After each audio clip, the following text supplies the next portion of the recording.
peut-être plus ému que la petite fille tout à l'heure. Même si ça ne se voit pas, mais je transpire de l'intérieur. Je suis très content d'être là. Comme il y a beaucoup de petits, je vais peut-être leur expliquer. J'ai été priant dans cette fraternité. J'ai été berger de groupes de prière, de plusieurs groupes de prière dans cette fraternité. J'ai été inspecteur dans cette fraternité. J'ai été intercesseur dans cette même fraternité. J'ai été délégué dans cette fraternité. J'ai été berger international dans cette fraternité. Vous voyez, j'ai parlé au passé. Je vais dire quelque chose de plus présent. Je suis frère de cette fraternité. Amen, amen. Je ne parle pas au passé. Le frère Gabriel qui est là peut se souvenir qu'il y a quelques années, j'ai utilisé les mêmes mots au CCU en leur disant qu'il peut avoir un ex-inspecteur, un ex-berger, un ex-délégué, mais il n'y a jamais un ex-frère. Amen. Amen. Il n'y a jamais un ex-frère. Quand on est frère pour l'éternité. Et nous sommes frères parce que le Père, Dieu notre Père, nous a fait don d'un papa, Menrad, que vous voyez là, que beaucoup d'entre vous ont connu et d'autres pas, qui nous a enseigné à suivre Jésus-Christ, qui nous a enseigné à aimer Jésus-Christ et à le faire aimer, tel que celui qui nous approche, s'il n'a jamais aimé Jésus, il finit par l'aimer. Amen. Amen. Il nous a enseigné à prier et à prier avec foi. Il nous a appris à savoir que les paroles de Jésus sont vérité. Et que quand il dit que ceux qui croiront à mon nom faisons les miracles, ça se réalise. Souvent quand il venait à Paris, il me disait je suis content parce que je ne suis pas au Cameroun et les miracles se font là-bas. Les guérisons se font là-bas. Et par là, le Seigneur montre qu'il ne s'agit pas de moi, mais il s'agit bien de lui, Jésus-Christ. Amen. Et si nous sommes là aujourd'hui, le groupe que vous voyez là, les personnes que vous voyez là, elles sont venues, beaucoup d'entre elles n'ont pas connu le Père et le de son vivant. Mais comme je vous ai dit, en nous connaissant, ils connaissent le Père. Amen. En nous connaissant, ils connaissent la fraternité et Fata. Et c'est de ces personnes-là, certaines même qui ne sont pas originaires du Cameroun, que Dieu est passé pour initier cette idée d'un pèlerinage sur les pas du Père Milad. Pour qu'on revienne, pour qu'on vienne prier en famille, parce qu'une famille est quelque chose d'éternel. Je suis du diocèse de Déa. Et dans cette région-là, on dit Bongo Bungo. 9 enfants forment une même famille, mais ils forment toujours la même famille. Amen. Et ils sont heureux. Elles sont, pour la majorité des femmes, venues hier soir dans la nuit, dormir à 2 heures du matin, et dès ce matin sur les pas pour venir prier avec le Père Georges. Il nous a conduits il a été avec nous au CCU et nous sommes venus là aujourd'hui. Nous vivons un temps de symbolique. Le pape nous a proposé cette année 2025 de vivre une année jubilaire et un jubilé de l'espérance. Et ceux qui ont connu le Père Edgar et qui en entendaient parler, ils savaient nous mettre une différence entre l'espoir et l'espérance. Ils affirmaient comme Saint Paul que l'espérance ne déçoit pas et ne décevra jamais. Amen. Amen. L'espoir peut être déçu. Nous sommes là une dizaine, mais ils savent que beaucoup ont souhaité venir et n'ont pas pu. Certains, à la dernière minute, ils étaient encore à Paris, ils disaient là, mais vraiment, elle ne pourra pas venir, elle ne pourra pas venir, le genou est gonflé, c'est cela. L'espoir est déçu. L'espoir connaît les déceptions et c'est normal. Mais l'espérance ne sera jamais déçue. Et c'est comme je disais, je ne pourrais pas venir, mais je suis en union de prière avec vous. Et l'espérance, c'est cela. Et notre espérance jaillit du tombeau, du Christ vainqueur, du Christ ressuscité. Et le Père éternel nous a donné, appris à rester fidèles au Christ Jésus, Seigneur de toute la création. Il nous a appris surtout à ne pas trahir, à ne pas livrer comme Judas. Ce que nous attendons aujourd'hui dans cet évangile, mais de rester fidèle et de ne pas perdre l'espérance. Parce que un des drames dans cet évangile, c'est que Judas a perdu l'espérance. Judas a perdu l'espérance. Il n'a pas cru que la force qui jaillit de la mort et de la résurrection de Jésus pourrait même le racheter de ce qu'il avait fait, à savoir livrer le Christ. Nous ne devons pas perdre l'espérance. Les jeunes, vous êtes là aujourd'hui. Mon cœur a vibré tout à l'heure en vous écoutant.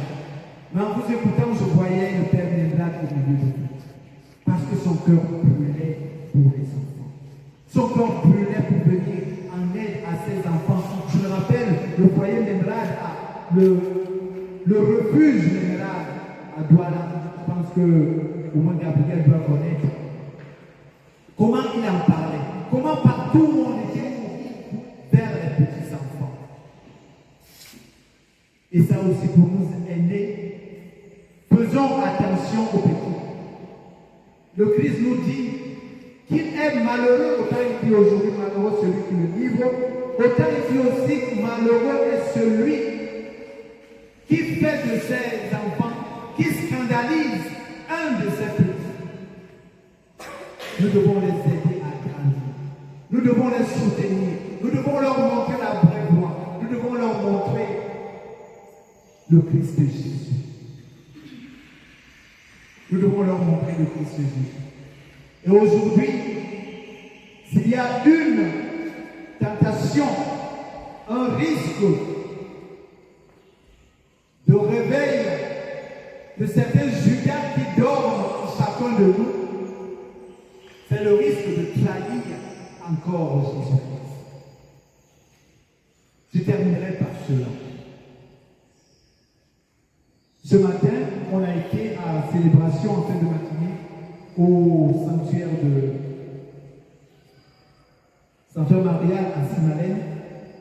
Et le Père qui nous a fait la prédication nous a dit qu'il est toujours étonné. Peut-être que chacun de nous, on est frappé par cette trahison de Judas, qu'on condamne, mais qu'ailleurs, sous certains aspects, nous sommes aussi des traîtres dans nos familles.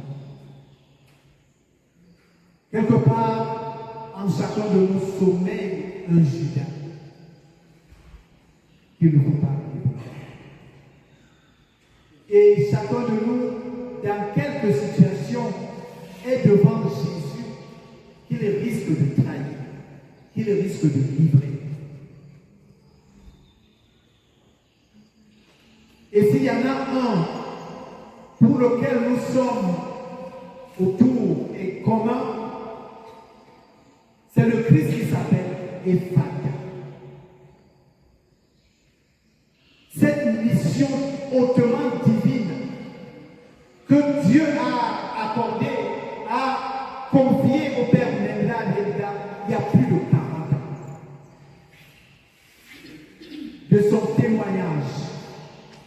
au Vatican, à l'encontre de la mystique qu'on appelle Magdalena, alors que Ephata connaissait des troubles terribles et qu'il se décourageait. Il a demandé à Magdalena, mais si tu vois encore le Christ, puisqu'il lui apparaissait, dis-lui s'il faut que je continue à me battre pour cette fraternité. Je suis devenu chez le prêtre pour l'église entière. Mais si cette fraternité doit finir, qu'il me le dise, que je me consacre à autre chose. Magdalena l'a vu quelque temps après et lui dit, j'ai vu le Christ et je l'ai vu avec ton visage.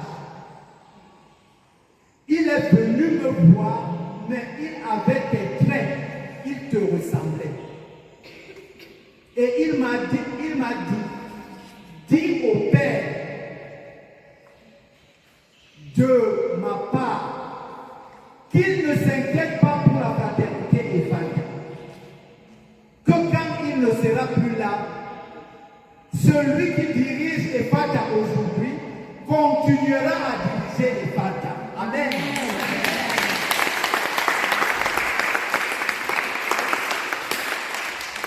Il m'en a parlé, mais avec un sourire large, un visage rayonnant. Et il dit, je t'assure, le Seigneur m'a remis dans mes petits souliers. Il m'a remis dans mes petits souliers. Comme quoi, pour te faire comprendre que ce que tu fais là aujourd'hui, c'est moi qui le fais, moi Jésus, et non pas toi. Je le dis pour nous rappeler que ce Jésus-Christ, et avant la mort du Père, on peut le trouver, il a écrit ça dans les Paraclètes, et même dans le livre Afrique de la raison, Afrique de la foi. Il dit, je suis aujourd'hui à la tête d'un mouvement qui m'entraîne plus que je le dirige. Je suis à la tête d'un mouvement qui m'entraîne plus que je le dirige. C'est Jésus-Christ avec l'Esprit Saint qui dirige la fraternité Ephata. Amen. Il n'y a donc pas de raison qu'il n'y a pas autant de miracles, autant de signes, autant de paroles qui sortent de ce milieu que dans le temps. Sauf si nous sommes traîtres comme Judas. Et quand je dis nous, je ne parle pas des prêtres, des ministres qui sont là. Je ne parle pas de l'honoré général, je dis de chacun de nous. Chacun de nous. Que chacun fasse sa relecture à l'occasion de ce temps. Nous sommes aussi venus faire cette relecture pour marcher sur ces pas. Et que chacun sache,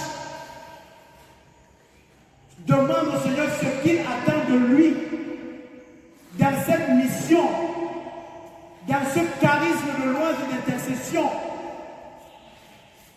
Si nous sommes là aujourd'hui, ce n'est pas pour rien. C'est que le Seigneur nous a appelés. On ne vient jamais de soi-même. C'est toujours le Seigneur qui appelle. Et s'il nous appelle, il a une mission pour nous. Ne soyons pas des traîtres. Ne vivons pas Jésus-Christ. Le monde, le Seigneur attend de nous. Il veut faire beaucoup de choses, mais il veut faire des choses à travers. Le Seigneur veut faire des miracles. Dommage qu'il n'y ait que des petites choses qu'on veut, qu'on lui demande. Il veut faire des grandes choses à travers nous. Dommage que nous ne lui demandons que des petites choses à faire. Nous sommes dans la semaine sainte. Nous allons vivre bientôt, revivre la mort et la résurrection de Christ.